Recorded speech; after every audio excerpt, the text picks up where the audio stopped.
साकार अनुभव में बाबा ने कहा तुम एकलव्य हो। ब्रह्मा कुमारी कमलेश बहन दीदी, कमलेश दीदी जी का अनुभव आज हम सुनेंगे। मेरा लौकिक जन्म जनवरी 1940 में एक धार्मिक और व्यवसायी परिवार में। मुझे बाल्यकाल से ही भक्ति और सेवा कार्य में विशेष रुचि थी, इसलिए मेरा संकल्प था कि मैं बड़ी होकर या तो मीराबाई की तरह भक्ति करूं या अनाथों की सेवा करूं या किसी भी अन्य तरीके से देश की सेवा अवश्य ही करूं। అయితే కమలేష్ దీది జీ వారి యొక్క అనుభవం మనం వింటున్నాము। దీది చెప్తున్నారు, నా లౌకిక జన్మ జనవరి 1940లో ఒక ధని ధార్మిక వ్యావసాయిక పరివారంలో కోల్కతాలో జన్మ తీసుకోవడం జరిగింది। నాకు బాల్యకాలం నుంచి భక్తి మరియు సేవా కార్యక్రమాల్లో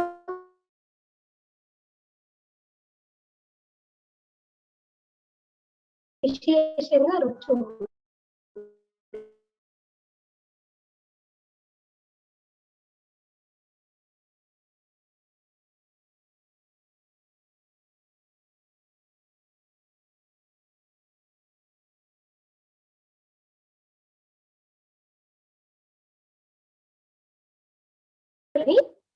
कमलेश दीदी गारी की ఉండేది। उन दिनों यह गीत बहुत तुझे में खत लिखता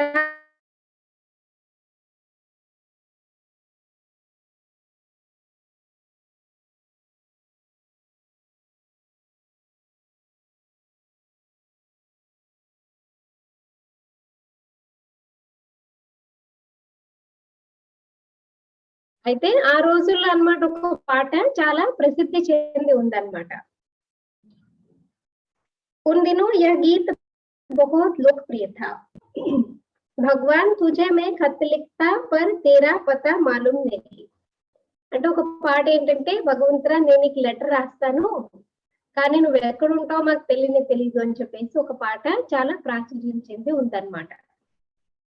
मेरे मन में प्रश्न उठता था कि क्या मैं ईश्वर को ढूंढ सकूंगी।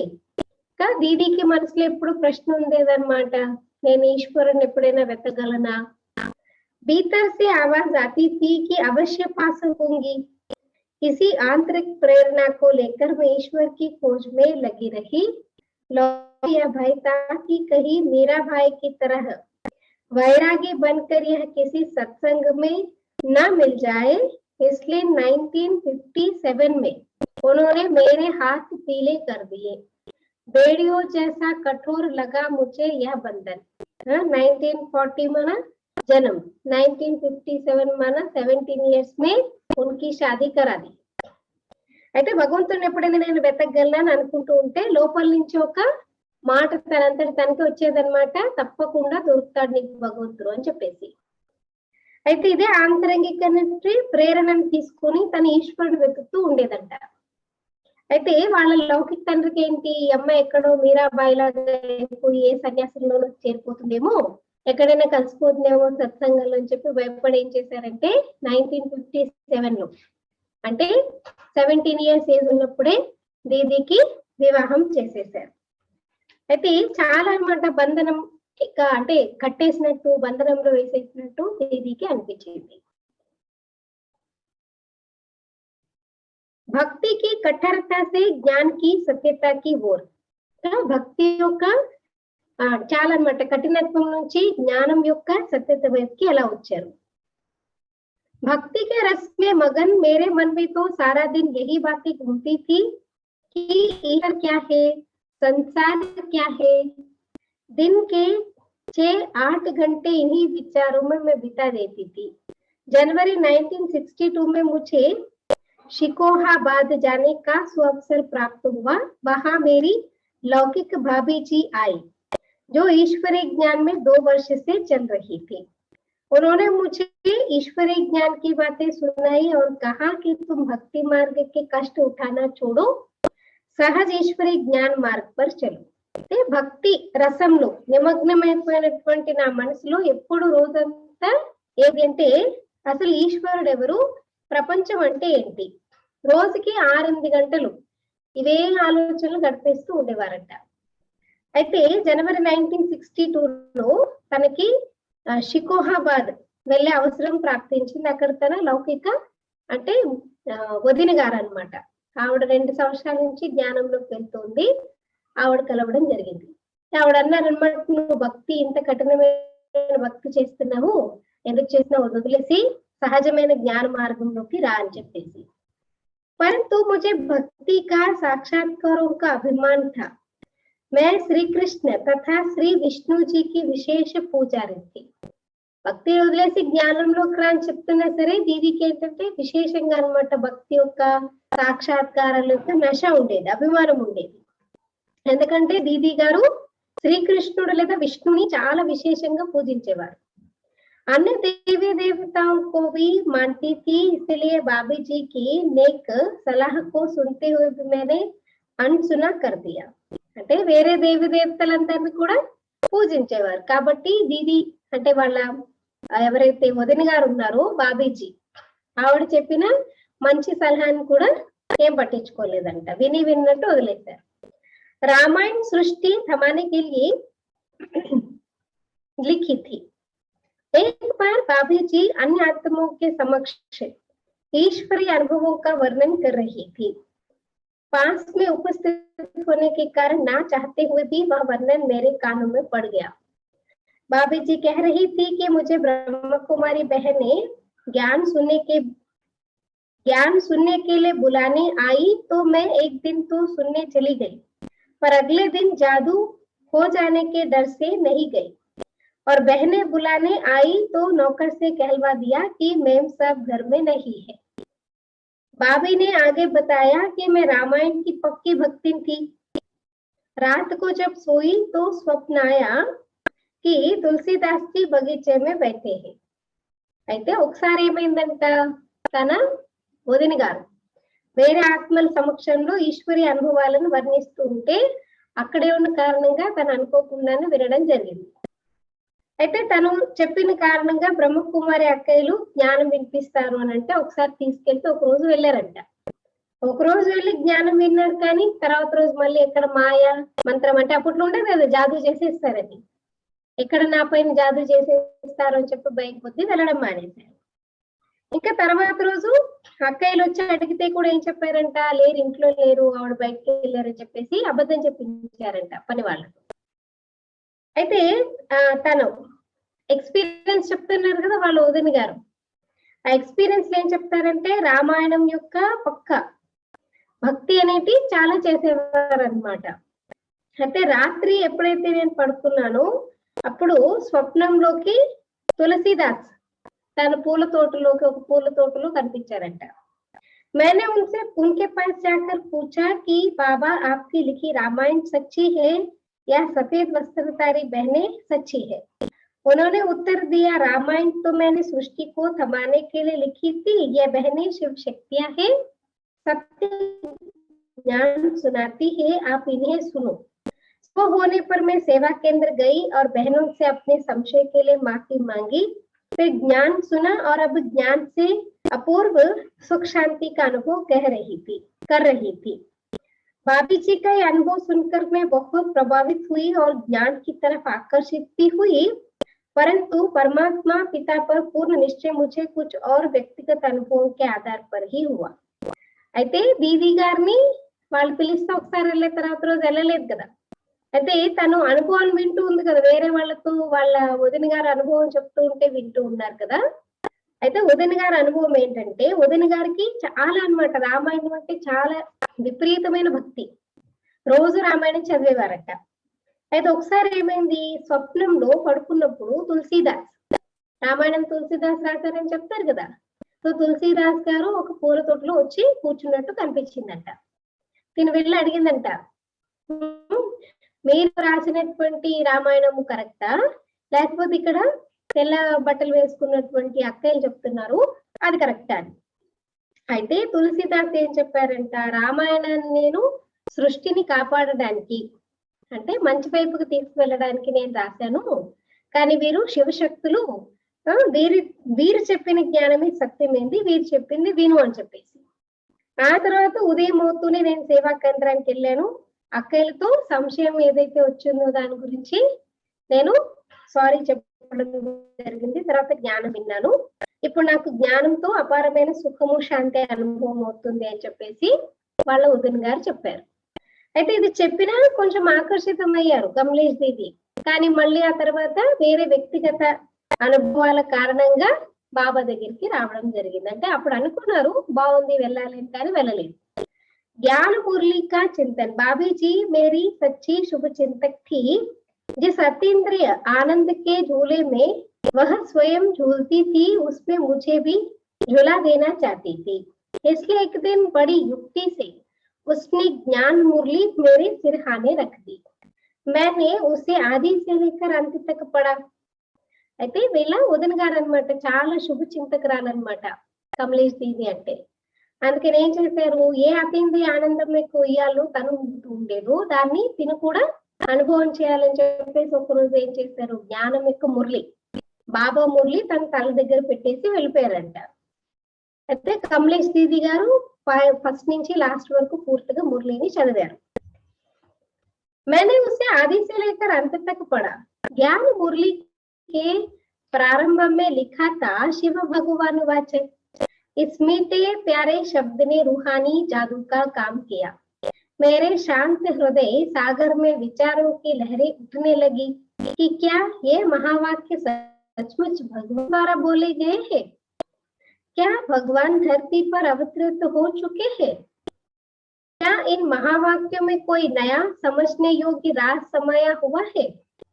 प्रश्नों से घिरी हुई मैंने अपने इष्ट श्री विष्णु जी से मन ही मन कहा, हे प्रभु जी, सच में ही मेरा मन लगे, झूठ में नहीं।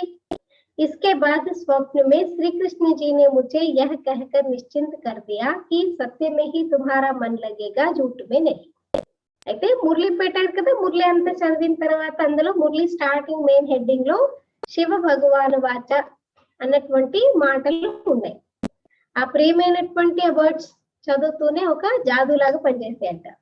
అంటే వింటూనే ప్రశాంతంగా ఉన్నటువంటి సాగరంలో మనం అలలను సృష్టిస్తే మంచి ప్రశాంతంగా ఉన్న నీళ్ళలో రాయి విసిరేదనుకోండిలా ఉంటుంది. అలా తన మనసులో ప్రశ్నలే ప్రశ్నలు. ఏంటి అంటే, నిజంగానే భగవంతుడు భగవాను వాచ చెప్పారా, అంటే భగవంతుడు భూమి మీద అవతరించేశారా, ఈ మహావాక్యాల్లో ఏదైనా కొత్తగా ఉందా, అర్థం చేసుకునే యోగ్యమైన రహస్యం ఏదైనా ఉందా, ఇలా ఆలోచిస్తూ తను ఏమనుకున్నారంటే, తనకి ఇష్టమైనటువంటి విష్ణుమూర్తి చెప్పారు కదా ముందు, శ్రీకృష్ణుడిని విష్ణుని చాలా పూజించేవారు. విష్ణుమూర్తితో మనసులో అనుకున్నారంటే ఏంటంటే మాట్లాడుకున్నారు, భగవంతుడా నాకు ఎప్పుడు కూడా సత్యం వైపుకే నా మనసు ఆకర్షితమయ్యేటట్టు చేయండి, అసత్యం వైపుకి వెళ్ళనివ్వకండి అని. అయితే తనకి శ్రీకృష్ణుడు మళ్ళీ కనిపించి చెప్పారంట, నీ మనసు ఎప్పుడు సత్యత వైపుకే ఆకర్షితం అవుతుంది. इसके बाद स्वप्न में श्री कृष्ण जी ने मुझे यह कहकर निश्चिंत कर दिया कि सत्य में ही तुम्हारा मन लगेगा, झूठ में नहीं। अगले दिन की सुबह मेरा संदेश लेकर आई। मेरे संस्कार भक्ति मार्ग की पुरानी राह पर चलने की कोशिश कर रहे थे, परंतु विवेक ज्ञान मार्ग के नए अनुभवों के लिए लालायित हो उठा था। అయితే నెక్స్ట్ డే అన్నమాట తనకి ఒక కొత్త సందేశాన్ని తీసుకుని వచ్చింది ఉదయము. అయితే తన సంస్కారాలు ఏంటి, భక్తి మార్గం యొక్క పాతదారిలో నడవడానికి ప్రయత్నం చేస్తూ ఉంటే బుద్ధి వివేకం మాత్రము జ్ఞాన మార్గంలో కొత్త అనుభవాలు చేసుకోవాలి అని చెప్పేసి ఉందన్నమాట. బ్రహ్మచర్యకి దృఢ ప్రతిజ్ఞ. आखिर विवेक मन समझ के विजय हुए। बाबा जी के समक्ष ज्ञान को समझ लेने की अपनी इच्छा कर दी। वे मुझे एटा मन उत्तर प्रदेश ले गई, जहां भाई साहब सिविल सर्जन के पद पर कार्यरत थे। లాస్ట్ కి అన్నమాట తనకు అర్థమైంది ఏంటంటే, నేను అంటే వాళ్ళ వదిన గారితో పాటు అన్నమాట జ్ఞానం వింటాను అని చెప్పేసి తను యాక్సెప్ట్ చేశారు. వెంటనే ప్రదేశ్కి తీసుకెళ్లారంటే ఎక్కడైతే వాళ్ళ ఆయన సివిల్ సర్జన్ రూపంలో పనిచేస్తూ ఉన్నారు. उनके पास साबू पर्वत मुख्यालय से ज्ञान मुरली आती थी। मैंने साप्ताहिक पाठ्यक्रम और ज्ञान मुरली के द्वारा सब बातों को अच्छी तरह परखा, समझा और फिर पूर्ण निश्चय हो गया कि భగవంతుడు అయితే వాళ్ళు ఉదిన్ గారి దగ్గరికి అన్నమాట బాబా నుండి మురళి వచ్చేదన్నమాట. అయితే తిను పూర్తిగా అన్నమాట 7 days కోర్స్ విన్నారు, మురళి విన్నారు, జ్ఞానం అర్థం చేసుకున్నారు, ఏంటి అనేది మొత్తం అంతా అర్థమైపోయింది. इस प्रकार जन्म जन्मांतर की भक्ति का सुखदायी फल ईश्वरीय ज्ञान प्राप्त हुआ और आत्मिक उन्नति होने लगी. एक बार प्यारे बाबा ने कहा, लौकिक दुनिया में बड़े आदमी से उनके समान पोजीशन स्थिति बनाकर मिलना होता है. इसी प्रकार भगवान से मिलने के लिए, ध्यान से सुनो, बड़ी बाहर की दुनिया में, लौकिक दुनिया में देखो जैसा वो पोजीशन वाला होगा उस हिसाब से अपने आप को भी समान पोजीशन में स्थित करके उनसे मिलना होता है. तो इसी प्रकार भगवान से मिलने के लिए भी उन जैसा पवित्र बनना होगा. जहाँ काम है वहाँ राम नहीं, जहाँ राम है वहाँ काम नहीं. पवित्र जीवन से संबंधित यह ज्ञान बिंदु मुझे बहुत मन मनाभव लगा, मन भावन लगा. जिस प्रभु को होश संभालते ही खोजना प्रारंभ किया और पुण्यों से संचित बल से उसे प्राप्त कर लिया, तो मैं किसी भी कीमत पर उसे छोड़ना नहीं चाहती थी. అయితే అంటే ఇంకా ఈ రకంగా జన్మ జన్మాంతరాల భక్తి యొక్క సుఖదాయి ఫలం ఈశ్వరీయ జ్ఞానం ప్రాప్తమైంది, ఆత్మిక ఉన్నతి చేసుకుంటూ ఉన్నారు. అయితే ఒకసారి బాబా మహావాక్యం ఏంటంటే, లౌకికంలో ఇప్పుడు ఎవరైనా పెద్ద వ్యక్తులను కలవాలి, మరి ఎవరైనా సీఎంనో పిఎంనో కలవాలి వెళ్ళారు అనుకోండి, కలవడానికి వెళ్ళేటప్పుడు ఎలా వెళ్తారు, మీ డ్రెస్సింగ్ అది కొంచెం మంచి బట్టలు వేసుకొని కొంచెం మంచిగా కదా, ఆ వ్యక్తిని బట్టి మనం కలుస్తూ ఉంటాం, పొజిషన్ బట్టి. అలాగే భగవంతుడితో కలవాలంటే మరి ఆయనలాగా పవిత్రంగా కావాలి. ఎక్కడైతే కామ వికారం ఉంటుందో అక్కడ రాముడు పరమాత్మ ఉండరు, ఎక్కడైతే రాముడు ఉంటాడో అక్కడ కామ వికారం ఉండదు. ఇలాగా బాబా మురళిలో వచ్చిందనమాట. అయితే పవిత్ర జీవితంతో సంబంధించినటువంటి జ్ఞాన బిందువులు నాకు చాలా బాగా అనిపించాయి. ఏ ప్రభువుని అంటే తెలుగు వచ్చిన దగ్గర నుంచి ఎవరి గురించి అయితే వెతుకుతూ వచ్చారో, భగవంతుడు ఈశ్వరుడు ఎక్కడ ఉంటారు, కలుస్తానా కలవనా వెతుకుతూ వచ్చారో, మరి ఆ భగవంతుడు నా పుణ్యం యొక్క కర్మల బలంతో ప్రాప్తించిన తర్వాత ఏ కారణంగా కూడా ఆయన విడిచిపెట్టాలని దీది గారు అనుకోలేదు. मैंने दृढ़ संकल्प कर लिया कि अवश्य ही ब्रह्मचर्य में रहकर जीवन व्यतीत करूंगी. ఇక సంకల్పం చేశారన్నమాట ఏంటి, నేను బ్రహ్మచర్యంలో ఉంటూ జీవితాన్ని గడుపుతానని సంకల్పం చేసుకున్నాను. उस समय मैं समाज में नामी ग्रामी परिवार की 23rd वर्षीय जिम्मेवार बहू थी. इतनी छोटी आयु में आध्यात्म की ओर झुकाव होने का अर्थ या घर में हंगामे को निमंत्रण देना, लेकिन ईश्वरीय बल के सामने, प्रभु प्रेम के सामने लोकलाज की बातें छोटी पड़ जाती है. मेरा ने भी तो छोटी आयु में कुल की कानी माना लोकलाज को त्याग कर प्रीतम प्रभु के संग रास रचाई थी ना. मैं भी उसी प्रकार की भावनाओं से भरी हुई थी. मैं ईश्वरीय ज्ञान की सभी प्रकार की सामग्री लेकर साहसी बनकर फोरसा माना ससुराल चली गई. पहले तो मैं खुलकर बोल भी नहीं सकती थी, परंतु अब प्यारे प्रभु ने वकालत की वाक बल भी वरदान रूप में दे दिया और मैंने परिवार के सभी सदस्यों को ईश्वरीय ज्ञान सुनाना प्रारंभ कर दिया. అయితే దీది గారు దృఢ సంకల్పం చేశారు కదా, నేను పవిత్రంగా ఉంటాను అని చెప్పేసి. అయితే ఆ సమయంలో సమాజం యొక్క చాలా మట్టి పేరు ప్రసిద్ధి చెందినటువంటి పరివారంలో 23వ చాలా అన్నమాట 23వ బాధ్యత కలిగినటువంటి కోణంలో ఉన్నారనమాట దీది గారు. అయితే ఇంత చిన్న ఆయుష్లో ఆధ్యాత్మికత వైపు ఆకర్షితమై ఉండడం అంటే అర్థం ఏంటి, ఇంట్లో అనేక రకాల గొడవలకి నిమంత్రణ ఇవ్వడం అన్నమాట. అయితే కానీ ఈశ్వరీయ బలం ముందు, ప్రభు ప్రేమ ముందు ఈ కులం మర్యాదలు ఇవన్నీ కూడా చిన్నగా అనిపిస్తాయి. ఇప్పుడు మీరాబాయి కూడా చూడండి, చాలా చిన్న ఏజ్ లోనే ఏం చేసింది, అన్నిటినీ లోకలాజకులు మర్యాద ఇవన్నీ కూడా విడిచిపెట్టేశారు కదా. సో అలా అనమాట తినేం చేశారు, చాలా అన్నమాట ఈశ్వరీయ జ్ఞానం యొక్క సామాగ్రి అంటే లిటరేచర్ అంతా తీసుకుని చాలా ధైర్యంగా పోరస అంటే వాళ్ళ యొక్క అత్తారింటికి వెళ్ళిపోయారు. వేరే చోటుకి వెళ్ళారు కదా. వాళ్ళ ఆయన దగ్గరికి ఉత్తరప్రదేశ్ ఏటా వెళ్ళారు. ఏటా నుంచి మళ్ళీ కలకత్తాకి వెళ్ళిపోయారు అనమాట. వెళ్తూనే ఏం చేశారంట, చాలా అన్నమాట. ముందైతే మాట్లాడడానికి భయపడేవారంట.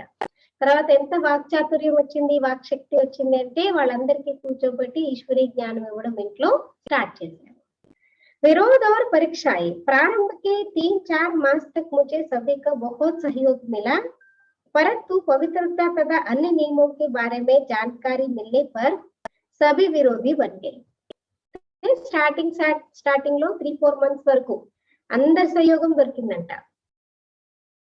తర్వాత అన్నమాట ఈ పవిత్రత ఇంకా వేరే ఆహార శుద్ధి ఈ నియమాలని తెలుసుకున్న కారణంగా ఏమైంది, अंदर నుంచి మళ్ళీ अपोजिशन स्टार्ट है. मेरी सभी ईश्वरीय गतिविधियों पर प्रतिबंध लग गया, परंतु मन इन प्रतिबंधों को कहाँ स्वीकार कर पा रहा था. बंधनों ने ईश्वरीय लगन की अग्नि में घी का काम किया. అయితే దీది యొక్క యాక్టివిటీస్ ఏవైతే ఉన్నాయో ఈశ్వరీయ గతివిధి అన్నిటిపైన అన్నమాట మొత్తం ఆంక్షలు వచ్చేసాయి. అంటే ఇది చేయదు అది చేయదు అలాగా అన్ని బంధనాల్లో పెట్టేశారు. కానీ మనసుకి ఏ బంధనము స్వీకరింప చేయలేదన్నమాట. మనసు ఏ బంధనంలో కూడా బంధించబడలేదు. బంధనాలను ఇంకా ఏం చేశాయంట, ఈశ్వరీయ లగన్ బాబా ప్రతి ఉన్నటువంటి ఆసక్తిలో ఇంకా అన్నమాట నిప్పులో మనము నూనె వేసామనుకోండి ఇంకేమవుతుంది, నిప్పు ఇంకా పెరుగుతుంది. అలా ఉన్న ఆసక్తి ఇంకా పెంచడానికి కారణంగా అయిందనమాట. మే టార్చ్ కి రోషనీ మే భీ చిప్కర్ జ్ఞాన మురళి కా అధ్యయనం कर लेती. అంటే మురళి చదవనిచ్చేవారు కాదు, యోగం చేయనిచ్చేవారు కాదు, నియమాలు పాటించనిచ్చేవారు కాదు.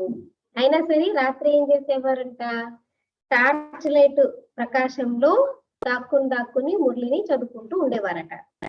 4 बार मुरली पढ़ना तो बहुत सहज बात हो गई थी.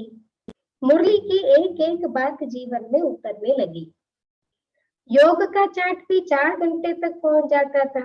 कार्य किया और फिर आधा घंटा योगाभ्यास में मस्त हो जाती थी. ऐसी दिनचर्या बन गई. 4 సార్లు మురళి చదవడం అయితే చాలా ఈజీ అయిపోయింది. మురళి యొక్క ఒక్కొక్క విషయము జీవితంలో రావడం మొదలుపెట్టింది. అలాగే యోగం కూడా 4 hours యోగం చేయడం కూడా చాలా ఈజీ అయిపోయింది. పని చేసుకుంటూ మళ్ళీ అర్ధ గంట యోగాభ్యాసం చేసుకుంటూ అలా మొత్తం దినచర్య తయారైపోయింది. उपन्यास, सिनेमा आदि से मन पूर्णतः हट गया. खान पान की शुद्धि तथा अन्य सभी श्रेष्ठ धारणाएं जीवन में अंग बन गई. मेरा तो एक शिव बाबा, दूसरा न कोई अनखानी नशा मन बुद्धि पर छा गया. సత్సంగానికి వెళ్ళాలి, సినిమాకి వెళ్ళాలి, ఇవన్నీ వదిలిపోయారన్నమాట. మనసే కుదిరేది కాదనమాట.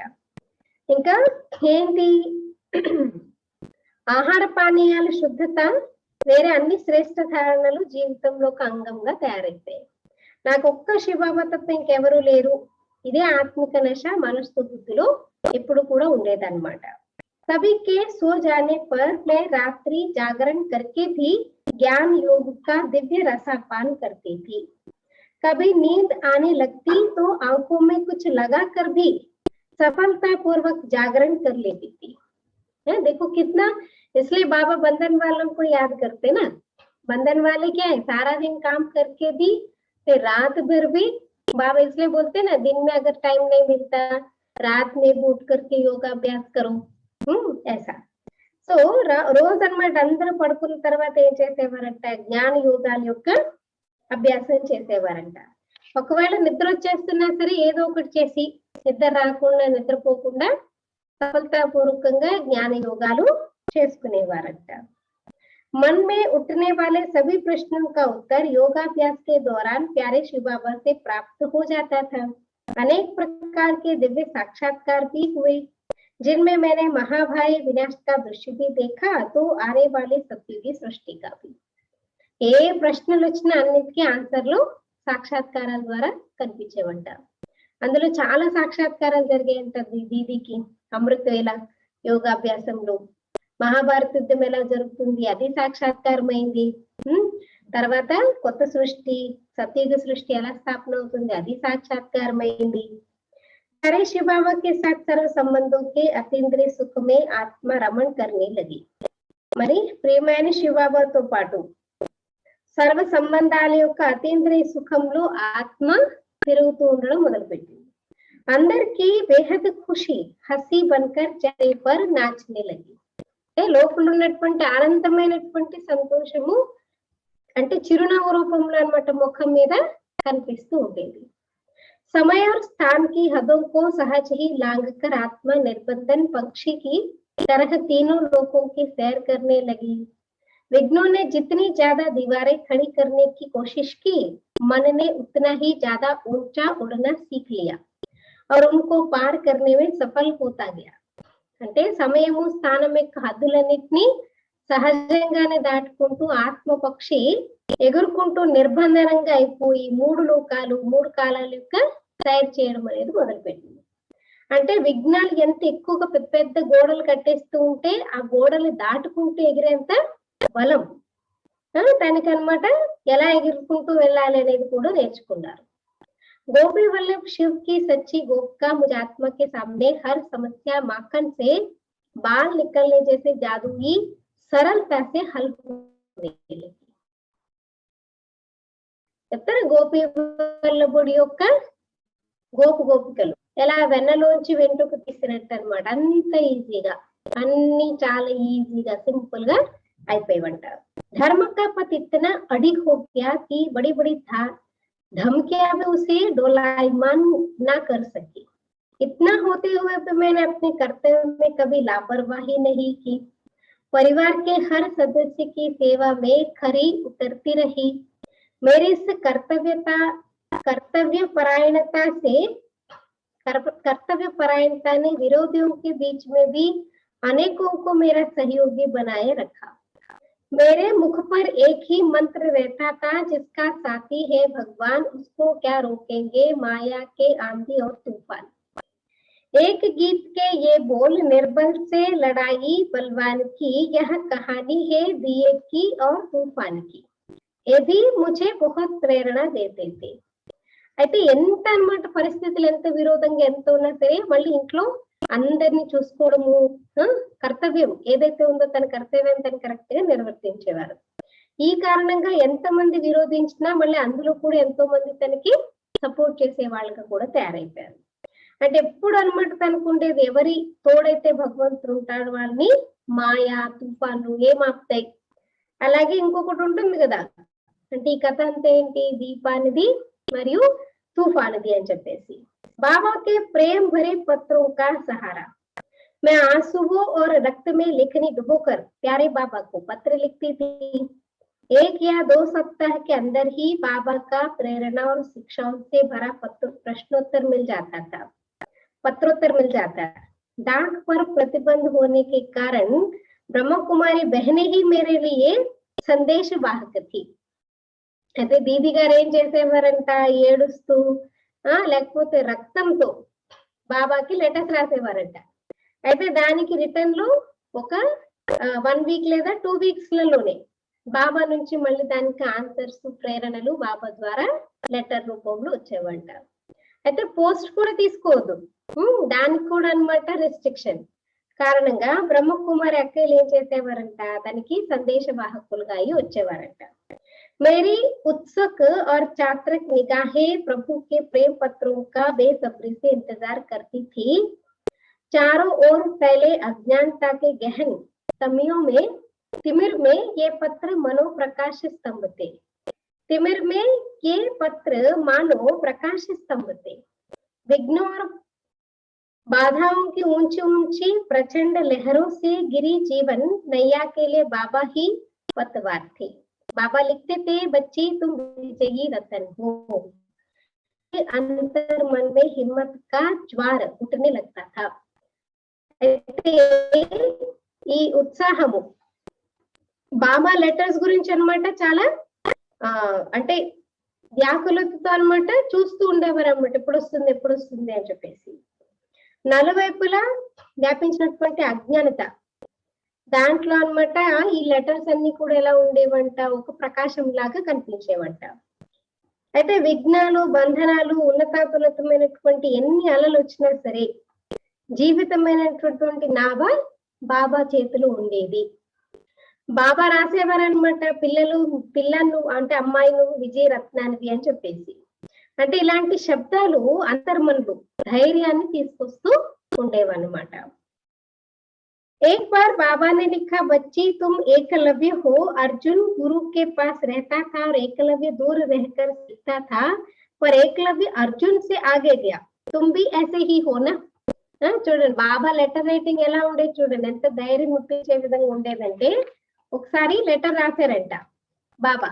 ఏం రాశారంట, నువ్వు ఏకలవ్యుడు లాంటి వాడివి, ఎందుకంటే అర్జునుడైతే గురువు దగ్గర ఉండి నేర్చుకున్నాడు, కానీ ఏకలవ్యుడు దూరంగా ఉండి నేర్చుకున్న అర్జునుడికి ముందుకు వెళ్ళిపోయారు, కాబట్టి నువ్వు కూడా అలాగే ఏకలవ్యు లాంటివి దానివి అని చెప్పేసి చెప్పారంట.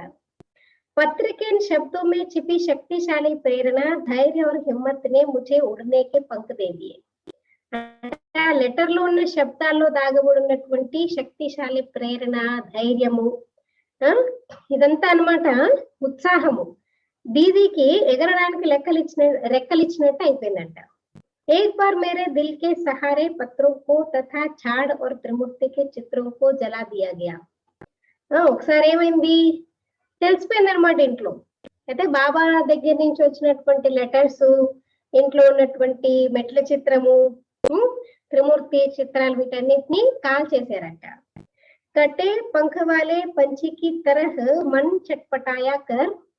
चटपटाया पर धैर्य देने वाले परमात्मा का अगले ही क्षण सांत्वना भरा पत्र प्राप्त हुआ. అంటే ఇప్పుడు చూడండి, రెక్కలు కట్ చేసేస్తే పక్షి ఎలా అయిపోతుంది, కొట్టుకుంటూ ఉంటుంది కదా, అలా అయిపోయింది అనమాట. కానీ మళ్ళీ వెంటనే బాబా ద్వారా లభించినటువంటి లెటర్ ద్వారా మళ్ళీ తనకి మళ్ళీ ఆ శక్తి వచ్చేసింది అని చెప్తున్నారు. बाबा ने लिखा था, बच्ची सेवा की जितनी सामग्री चाहिए तुम्हें फिर मिल जाएगी, किसी बात में घबराना या चिंता नहीं करना.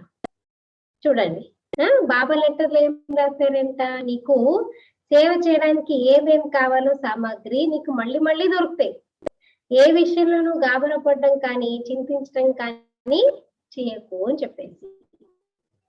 సాగ్య భక్తి మార్గం में मैंने भागवत खूब पढ़ी थी, उसमें गोपियों के और भगवान के चरित्र पढ़कर खूब हंसते भी थे, रोते भी थे. अब महसूस होने लगा था कि वे चरित्र संगम युग के हैं और हम ही गोपी वल्लभ की सच्ची सच्ची गोपिकाएं हैं. అయితే మళ్ళీ అనమాట తనలో సాహసం వచ్చేసింది. భక్తి మార్గంలో దీవి భాగవతం చాలా చదివేవారంట.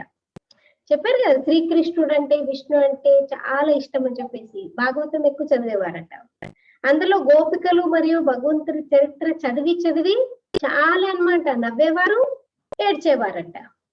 ఇప్పుడు దానికి ఏమనిపించేది, ఈ చరిత్ర అంతా సంగమయుగం యొక్క మనం గోపి వల్లభుడు బాబా మనం సత్యాతి సత్యమైన గోపికల గురించి అని అనిపించేది. एक बार बाबा को मैंने एक बहन के हाथों अंगूठी भेजी, जो इस बात का प्रतीक थी कि मेरे मन की लगन प्रभु के साथ पक्की है. मुझ आत्मा ने अपनी सगाई परमात्मा से रचा ली है. ఒకసారి ఏం చేశారంటే, ఒక అక్క ఇప్పుడు ఏం చేశారంటే తన ఉంగరాన్ని ఇచ్చి పంపించారంట బాబాకి. అంటే అర్థం ఏంటి, నా ఆత్మ యొక్క పక్క నిశ్చితార్థం పరమాత్మతో అయిపోయింది, దానికి గుర్తుగా అన్నమాట బాబాకి ఉంగరాన్ని పంపించారంట. बाबा ज्ञान मुरली में खून से पत्र लिखने वाले बांदेली गोपिकाओं की महिमा करता तो मुझे विशेष रूहानी खुशी प्राप्त होती थी. ఒక్కొక్కసారి చూడండి బాబా మురళిలో చెప్తూ ఉంటారు కదా, చాలా మంది పిల్లలు రక్తంతో కూడా లెటర్లు రాస్తారు అని చెప్పేసి. అలా ఎప్పుడైతే బాబా చెప్పేవారో అంటే గోపమని చేసేవారో అప్పుడు దీదికి విశేషంగా చాలా ఆత్మిక సంతోషం అనేది अनुभव अय्यदंटा. कुछ समय बाद मेरा कोलकाता में लौकिक माता पिता के पास जाना हुआ. वहां भी मैं प्रातः कक्षा में सबसे पहले पहुंचती थी और आगे आगे बैठती थी. एक दिन भोग था, उस समय संदेशी बहन के तन के माध्यम से बाबा ने मुझसे प्रतिज्ञा करवाई. కొంచెం సమయం తర్వాత కలకత్తాలో వాళ్ళ లౌకిక తల్లిదండ్రులింటికి వెళ్ళడం జరిగింది. ఉదయాన్నే లేచి తయారైపోయి క్లాస్ కి వెళ్ళేవారంట, ముందు కూర్చున్నారంట. ఆ రోజు భోగ్ రోజు అంటే థర్స్డే ఉంటుంది. సందేశి అక్కయ్యలు ఆ సందేశి అక్కయ్య తను ఆధారంగా బాబా తనతో ప్రతిజ్ఞ చేయించారంట కమలేష్ దీదీతో. कागज पेन लेकर मुझे लिखने को कहा कि कितने भी विघ्न आएंगे पर पवित्रता की प्रतिज्ञा नहीं तोड़ूंगी. పెన్ను పేపర్ ఇచ్చి రాయించారంట ప్రతిజ్ఞ ఏంటి, ఏ పరిస్థితులు వచ్చినా ఏ విఘ్నాలు వచ్చినా పవిత్రత యొక్క ప్రతిజ్ఞను విడిచిపెట్టాను. मुझे नशा और निश्चय अटूट था इसलिए झट लिख दिया. रघुकुल रीति सदा चली आई प्राण जाए पर वचन न जाए. संदेश के द्वारा ही तब बाबा ने बहुत बहुत स्नेह और सम्मान दिया. అంటే తనకు అపారమైన విషయం బాబా చెప్పారు నేను చేస్తాను అని చెప్తారు కదా. రఘుకుల రీతి సదా చెలియాయి అంటే రాజుల కాలం నుంచి ఇప్పుడు రీతి ఏదైతే మాట ఇచ్చారంటే ప్రాణం పోయినా మాట తప్పదు. అయితే దీది ప్రతిజ్ఞ రాసిన వెంటనే ఆ సందేశ అక్కయ్య ద్వారానే బాబా చాలా స్నేహము గౌరవాన్ని ఇచ్చారంట. मैं समझ गई कि प्रभु के इस प्यार की परीक्षा लेने के लिए माया का विघ्न जोर से आएंगे. सचमुच ऐसा ही हुआ. దీది కనిపించింది అనమాట బాబా యొక్క ప్రేమ స్నేహం ఏదైతే ఉందో ఈ ప్రభు ప్రేమ యొక్క పరీక్ష తీసుకోవడానికి మాయ తప్పకుండా వస్తుంది అని. అలాగే అయింది. कोलकाता से वापस ससुराल लौटने पर परीक्षाएं विकराल होती गई परंतु माया का कोई भी विघ्न मेरा मुझे हरा ना सका. మళ్ళీ తర్వాత మళ్ళీ అత్తారింటికి వెళ్ళిన తర్వాత చాలా అన్నమాట విఘ్నాలు, ఎన్నో విఘ్నాలు వచ్చాయంట. కానీ మాయ మాత్రం తనని ఓడింప చేయలేకపోయింది. एक बार मुझे बंदूक लेकर डराया गया पर मैं शेरनी की तरह निडर रही. पथ से विचलित नहीं हुई. माया कागज के शेर का रूप धारण करके आई थी परंतु उसकी बनावटी चाल की पोल खुल गई क्योंकि बंदूक में कारतूस ही नहीं थे. అంటే బుల్లెట్స్ లేవన్నమాట. అంటే ఒకసారి ఏం చేశారంట దీదీకి తుపాకీ చూపించి భయపెట్టించారంట, నువ్వేం చెప్పినట్టు వినకపోతే నేను చంపేస్తామని. అయినా దీది మాత్రము ఎంత మాత్రము అనమాట కదలలేదు. తను అనుకున్న మార్గంలో నడవడానికే నిశ్చయించుకున్నారు. అంటే మాయ ఒక పేపర్ టైగర్ లాంటిది అలా వచ్చిందనమాట. కాబట్టి దాంట్లో దీదికి ఏం భయం అనిపించలేదనమాట, ఏం లేదని అర్థమైపోయింది. ఎందుకంటే ఆ తుపాకీ ఏదైతే చూపించే దాంట్లో గుళ్ళే లేవు. ఆ రకంగా స్థిరంగా ఉన్నారనమాట. और भी है, नेक्स्ट पढ़ेंगे. ओम शांति.